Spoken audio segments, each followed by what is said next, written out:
World Cup 2022 Captains Media Day. I'm your host, Mel Jones, and I can tell you I'm just a little bit excited for what we have today because for the very first time we have all 16 captains in the one spot getting ready to kickstart this World Cup campaign. And it all starts tomorrow down at Kardinia Park Stadium with the 2014 champions Sri Lanka taking on Namibia and then the UAE meeting the Netherlands. And I can say from all reports we are expecting a very large crowd indeed. Ghana, Palawa, Wadawurrung, Wurundjeri, Whadjuk, Gadigal and Ugara. These are the lands that will be hosting all the matches in the 2022 T20 World Cup. Melbourne has been known for many a year as the sporting capital of the world. And it's self-proclaimed, I can say that as a Melbourne girl. But for over 65,000 years, it's been known by the people of the Kulin Nation here on Wurundjeri land as Naarm. I would like to acknowledge the traditional owners of the land in which we meet today, the Wurundjeri Woiwurrung and the Boonwurrung people of the Eastern Kulin, and I pay my respects to elders, past and present, and for future generations, and welcome all Aboriginal and Torres Strait Islander peoples with us today. The T20 World Cup is one of the biggest sporting events in the world, and it's the game that is played in our shortest format, and it is also our fastest growing format as well. At this year's event, 16 teams featuring our very best cricketers across the world will play in 45 matches across 7 of Australian cities, all of which have their own unique cricketing flavour. As well as that, over 750,000 fans of all different ages and backgrounds are anticipated to come through our gates, which is a wonderful way to showcase the diversity of our game, but also of Australia as well. And a reminder for fans as well, if you haven't got your tickets yet, I think it's very wise to jump on T20WorldCup.com and get them very quickly indeed. Now, I must admit, 16 captains that we had behind stage before was a little bit like herding cats. So I think what we're going to do today, we're going to split it in half. We're going to be joined on stage by 8 of the captains at a time, and we'll be taking questions from the media today for about 20 minutes or so. So I'd like to start by welcoming to stage the first 8 of our captains from Group A and from Group 1. To start with, the captain of Australia, Aaron Finch. Followed by Gerard Erasmus from Namibia, New Zealand skipper Kane Williamson, Dasun Shanaka from Sri Lanka, one of the newest captains in the T20 format, Jos Buttler from England, CP Rizwan, who unfortunately missed out on playing at the G the other day from the UAE, but still has another chance later in the tournament, Mohammad Nabi from Afghanistan, and last but certainly not least, from Scotland, Scott Edwards. Welcome, Scott. Now, I'm actually going to kickstart things today with a couple of questions to 2 of the captains that are going to be playing tomorrow as well. So, Gerard, I might start with you, if I can get eyes on you. You guys have been doing this mannequin test very well, so here we go. We've got you right at the end. Namibia's best ever T20 World Cup just last year, so the preparation and execution was absolutely spot on. What can we expect from you guys? Exactly the same game plan, a little bit of tweaking, or something really bold and different? Yeah, I guess this year is a bit different contextually to last year. We sort of could ride on that underdog factor and just go with it, and there's a bit of more expectation perhaps this year. To go one better. Our preparations have been really nice, getting to Wangaratta in the countryside of Australia quite early, and getting accustomed to things around here. So I guess we'll try and still ride on that underdog tag for a little bit longer, but when the real stuff starts, you need to bring the high level skill that the guys play at the World Cup, and hopefully we can do that.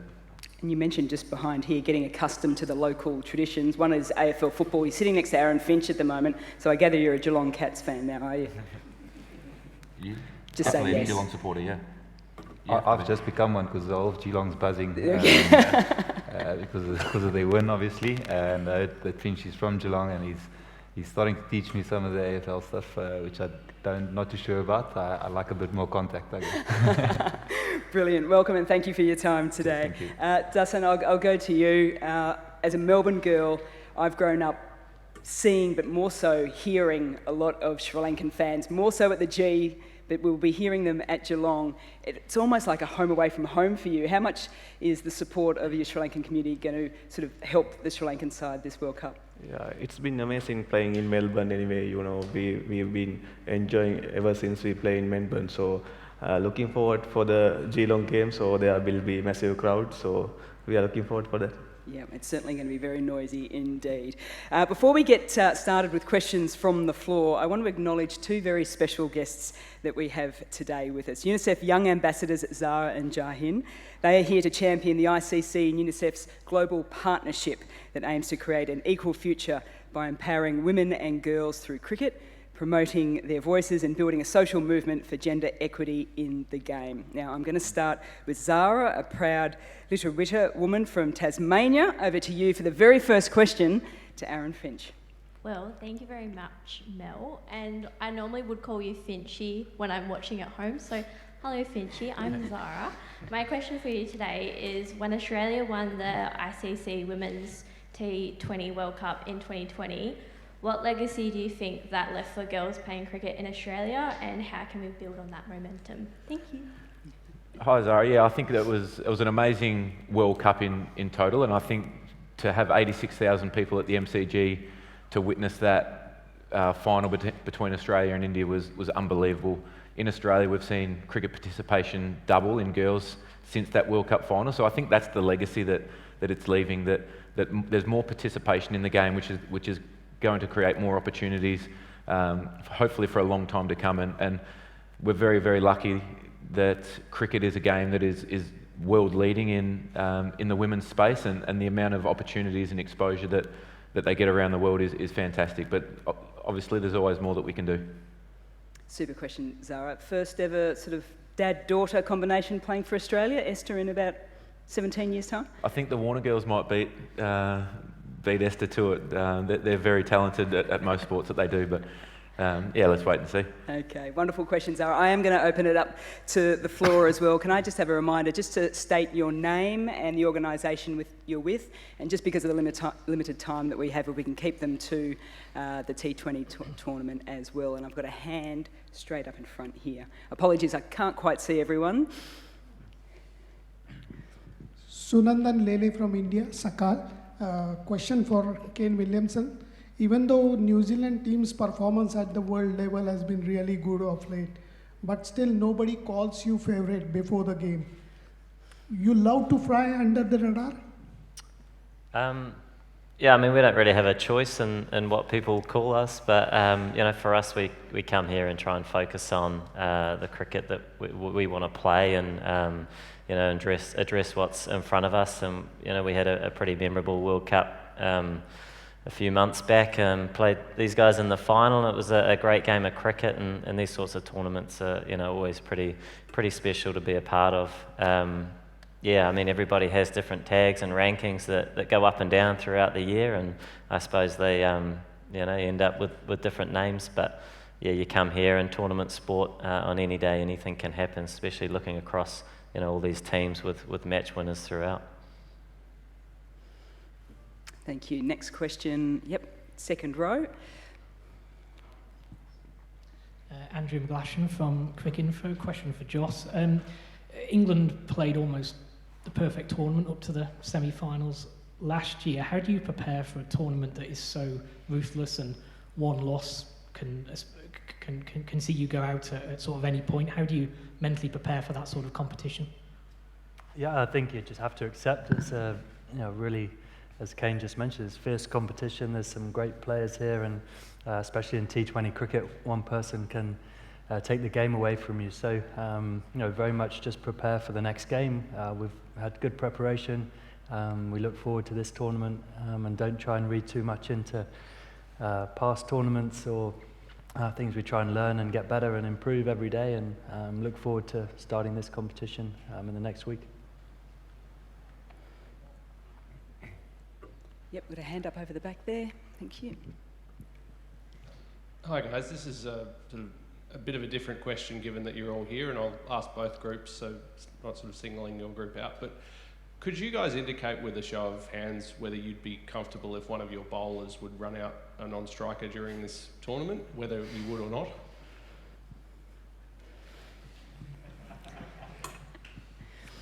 No hands Seems to be a raised. little bit, yeah, look, I think we'll just stick to, fair enough question, I admit, but the captains have sort of given us their time just to talk a little bit more broadly than that, I think.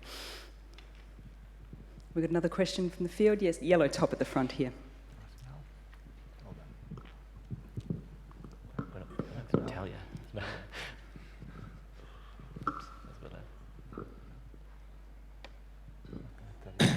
Hi, Vimal Kumar from India, and this question is to Afghanistani captain.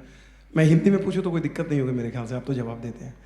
मेरा सवाल ये है कि आप जब देखते हैं अफगानिस्तान की टीम यहाँ पर आ गई है T20 वर्ल्ड कप में, लेकिन श्रीलंका जो एशिया कप में इतना अच्छा खेली, चैंपियन बनी, और वेस्ट इंडीज़ जैसी टीम को क्वालिफाई नहीं कर पाए, वो क्वालिफायर्स खेल रहे हैं, ऐसे में उस कॉन्टेक्स्ट से अफगानिस्तान के लिए कितनी बड़ी बात है ये?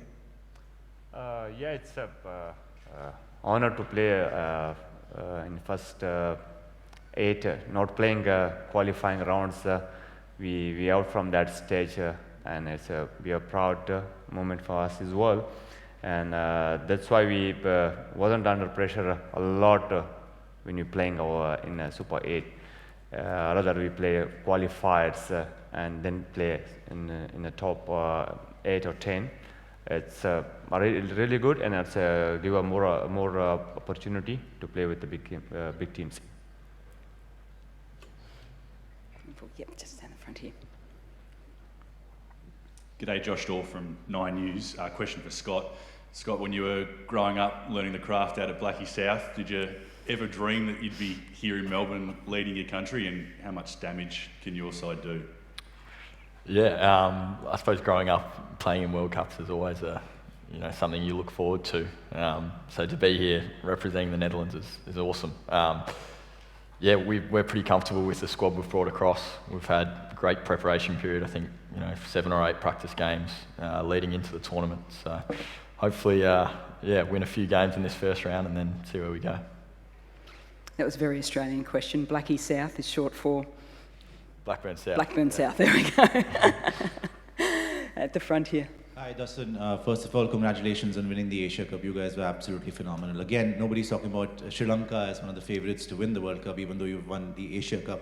Can you talk about how confident you are on a scale of 1 to 10 that you can upset the big teams? And what areas does Sri Lanka need to concentrate on if they have to go deeper into the tournament? Thank you. So, Sushant from Sports CRA. So after a very good Asia Cup, so we are very much confident.